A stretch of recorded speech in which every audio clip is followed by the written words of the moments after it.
साथी को बचाने के लिए कुर्बान कर दी जान। अयोध्या में बनेगा लेफ्टिनेंट शशांक तिवारी का स्मारक। 22 साल के सेना के अधिकारी ने साथी को बचाने के लिए अपनी जान कुर्बान कर दी। मुख्यमंत्री योगी आदित्यनाथ ने कहा है कि लेफ्टिनेंट शशांक तिवारी का स्मारक अयोध्या में बनाया जाएगा। भारतीय सेना के जवानों की बहादुरी का लोहा पूरी दुनिया मानती है। सिक्किम में तैनात अयोध्या के लेफ्टिनेंट शशांक तिवारी ने साथी की जान बचाने के लिए खुद के जीवन की परवाह नहीं की। लेफ्टिनेंट शशांक तिवारी ने साथी को बचाने के लिए अपनी जान कुर्बान कर दी। दरअसल उनका एक साथी अचानक नदी में गिर गया। नदी में बहाव बहुत तेज था। लेफ्टिनेंट शशांक तिवारी ने देखते ही नदी में छलांग लगा दी। नदी की तेज धार में वह तैर नहीं पाए और उनकी जान चली गई। शुक्रवार को अयोध्या पहुंचे मुख्यमंत्री योगी आदित्यनाथ ने लेफ्टिनेंट शशांक तिवारी को श्रद्धांजलि देते हुए कहा कि अयोध्या में उनका स्मारक बनाया जाएगा।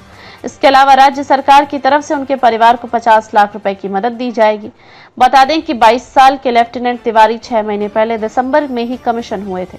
उनकी पहली तैनाती सिक्किम स्काउट्स में हुई थी। शुक्रवार देर रात उनका पार्थिव शरीर अयोध्या पहुंचा। शनिवार को जामतारा घाट पर उनका अंतिम संस्कार किया जाएगा। लेफ्टिनेंट तिवारी अपने माँ बाप के इकलौते बेटे थे। आर्मी की तरफ से कहा गया कि बहुत कम उम्र और सेवा के कम दिनों में ही लेफ्टिनेंट तिवारी ने जो बहादुरी दिखाई है वह सलाम करने लायक है। वह युवाओं के लिए प्रेरणा है। उन्होंने सहयोग की भावना और बहादुरी की मिसाल पेश की है। अयोध्या सिटी मजिस्ट्रेट राजेश मिश्रा ने कहा कि लेफ्टिनेंट तिवारी के पिता जंग बहादुर तिवारी मर्चेंट नेवी में हैं और इस समय अमेरिका में थे। शनिवार सुबह तक उनके अयोध्या पहुंचने की उम्मीद है। लेफ्टिनेंट तिवारी का पार्थिव शरीर बागडोगरा एयरपोर्ट से सीधा अयोध्या लाया गया। इसके बाद रात भर पार्थिव शरीर को फैजाबाद मिलिट्री हॉस्पिटल में रखा गया।